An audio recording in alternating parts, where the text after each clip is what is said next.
دنیا کی سب سے طاقتور ٹیکنالوجی ہو یا آپ کے موبائل ہوں یا آپ کے لیپ ٹاپ ہوں یا حتیٰ کہ جنگی جہاز بھی ہوں، سب ایک ہی چھوٹے سے جزیرے پر ڈیپینڈ کرتے ہیں۔ جی ہاں، اگر یہ جزیرہ رک گیا تو پوری دنیا کی جو ٹیکنالوجی ہے وہ بند ہو سکتی ہے، اور یہ جزیرہ ہے تائیوان۔ پہلے تو ہم بات کرتے ہیں کہ سیمی کنڈکٹر کیا ہوتے ہیں۔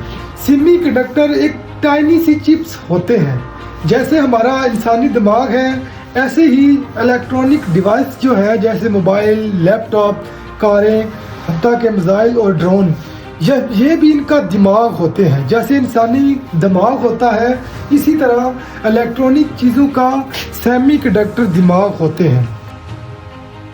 یہ ساری چیزیں اس سیمی کنڈکٹر کے بغیر یوز لیس ہیں۔ آج کی دنیا میں جس کے پاس چپس ہیں وہی ملک سب سے زیادہ طاقتور ہے۔ اب بات کرتے ہیں کہ تائیوان کیوں اہم ہے۔ دنیا کی 60% سے زیادہ چپس وہ تائیوان میں بنتی ہیں، اور دنیا کی جو 90% ایڈوانسڈ چپس ہیں وہ بھی تائیوان میں بنتی ہیں۔ ایک مشہور کمپنی ہے TSMC۔ ٹی سے مراد تائیوان، ایس سے مراد سیمی کنڈکٹر، اور ایم سے مراد ہے مینوفیکچرنگ، اور سی سے مراد کمپنی ہے۔ یہ ایک مشہور کمپنی ہے جو سیمی کنڈکٹر چپس بناتی ہے۔ یہ کمپنی جو دنیا کی بہت بڑی کمپنیز ہیں، جیسے ایپل ہو گیا، انویڈیا ہو گیا، AMD ہوگی، ان کی جو چپس ہیں وہ یہی کمپنی پرووائڈ کرتی ہے، ان کو دیتی ہے۔ یعنی کہ اگر TSMC رک گئی تو پوری دنیا کی جو ٹیکنالوجی ہے وہ فریز ہو جائے گی۔ امریکہ اور چین جو ہے وہ تائیوان کی وجہ سے کیوں آمنے سامنے ہیں، آئیے اب اس پر بات کرتے ہیں۔ چین تائیوان کو اپنا حصہ سمجھتا ہے، جبکہ امریکہ اسے پروٹیکٹ کرتا ہے، اس کی حفاظت پر لگا ہوا ہے۔ یہ صرف زمین کا جھگڑا نہیں، یہ فیوچر ٹیکنالوجی کی جنگ ہے۔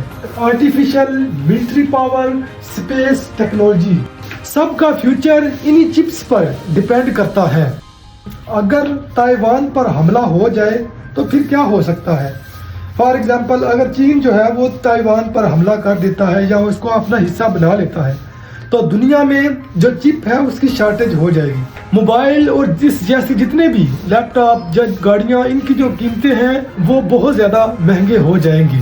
آرٹیفیشل جو AI ہے وہ رک جائے گی، اور عالمی معیشت جو ہے وہ تباہ ہو جائے گی۔ تو ان ساری باتوں کا اگر میں کنکلوژن نکالوں تو آج کی جنگ صرف ہتھیاروں کی جنگ نہیں، بلکہ آج کی جنگ ٹیکنالوجی کی جنگ ہے، اور اس جنگ کا مرکز ایک چھوٹا سا دنیا میں جزیرہ ہے، اور وہ تائیوان ہے۔ سوال یہ ہے کہ کیا دنیا اس پر ڈیپینڈ رہ سکتی ہے، یا آنے والے وقتوں میں کوئی اور طاقتیں جو ہیں وہ ابھریں گی۔